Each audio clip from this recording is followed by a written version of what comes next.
Halo, bertemu kembali dengan Ibu Tri. Di sini Ibu akan melanjutkan materi tentang jaringan tumbuhan. Nah, di sini Ibu akan bahas tentang proses pengangkutan pada tumbuhan.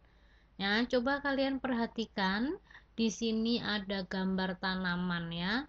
Di bagian bawah nih, sebentar.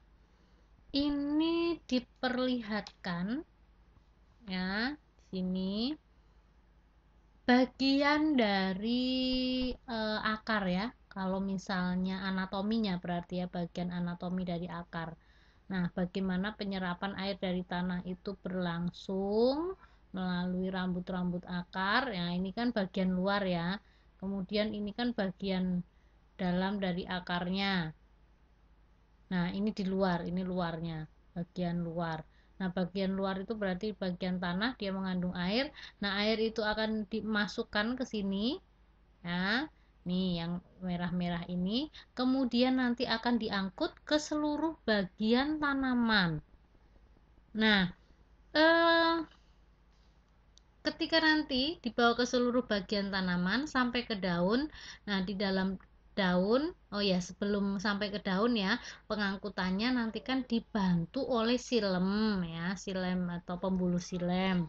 Kemudian nanti akan sampai ke bagian apa namanya, daun pada tanaman. Kalau kita lihat anatomi daun, morfologi ya, bukan anatomi, maaf, morfologi daun, biasanya daun itu kan memiliki ini ya, tulang-tulang daun. Nah, tulang daun itu sebenarnya adalah tempat pembuluh silem dan floem. Maka nanti dari akar itu bisa disampaikan ke daun, karena di sini kan ada banyak sekali tulang dan urat-urat daun yang merupakan jaringan silem, seperti itu ya. Paham ya? Baik. Kembali ke sini. Setelah diterima oleh silem sampai ke daun, nanti di daun ini ada namanya stomata ya, yang tadi sudah kamu pelajari. Stomata ini fungsinya untuk pertukaran zat. Pertukaran apa? Pertukaran gas CO2 dan O2. O2 hasil fotosintesis dikeluarkan, CO2 dari luar masuk untuk fotosintesis.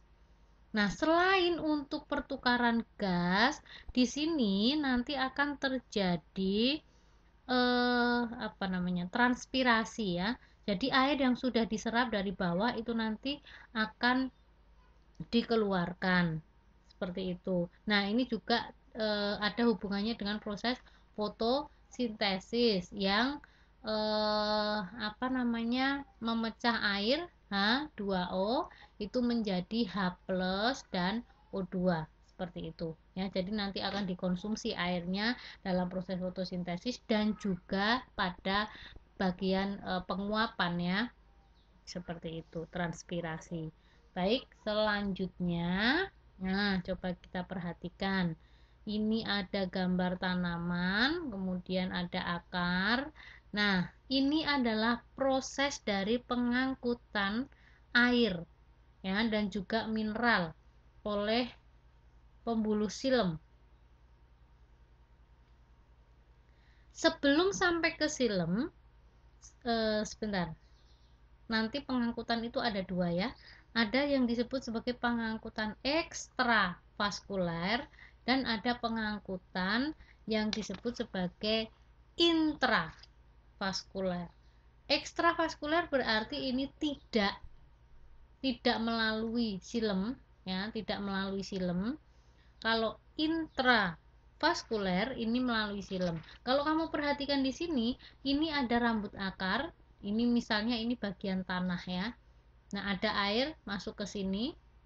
Kemudian air-air ini dia akan dibawa melalui sela-sela sel. Kalau dia melalui sela-sela sel, maka ini disebut sebagai transportasi apoplas ya. Pengangkutan air mineral melalui apa namanya? Dinding sel. Jadi sela-sela gitu ya. Dia tidak masuk ke dalam sel. Kalau pengangkutan di sini, ini masuk ke dalam sel, keluar, masuk lagi ke dalam sel, keluar sampai ke bagian ini, pembuluh silem, itu disebut sebagai transportasi simplas. ya, seperti itu. Nah, air mineral yang dibawa nanti akan masuk ini tadi ya, dua tadi, simplas dan apoplas itu disebut sebagai pengangkutan ekstravaskuler. Kemudian intravaskulernya ketika air itu sudah masuk ke dalam sel-sel silem. Nah, kalau sudah masuk ke dalam silem, nanti dia akan diangkut ya melalui pembuluh silem, diteruskan ke seluruh bagian tanaman. Itu disebut sebagai pengangkutan intravaskuler.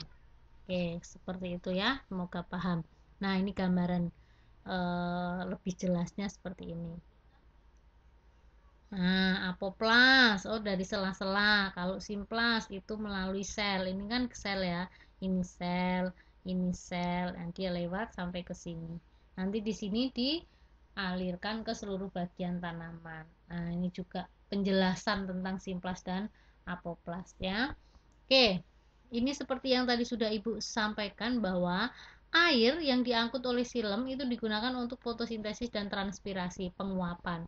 Jadi selain fotosintesis tadi H2O diubah menjadi H+ dan juga O2, juga nanti air itu akan menguap ketika cahaya matahari itu tinggi, maksudnya intensitasnya tinggi, jadi panas ya. Ketika panas maka nanti akan terjadi transpirasi atau penguapan. Nah, maka kalau misalnya kamu menanam tanaman di dalam pot itu harus sering disiram. Kalau tidak sering disiram, kok bisa sih cepat habis? Ya, karena selain diserap oleh tumbuhan untuk fotosintesis, nanti air yang masuk itu juga untuk transpirasi sehingga cepat habis ya. Maka kalau nggak disiram nanti layu. Kecepatan pengangkutan itu diatur oleh transpirasi pada stomata daun. Nah, stomata daunnya nanti eh, me,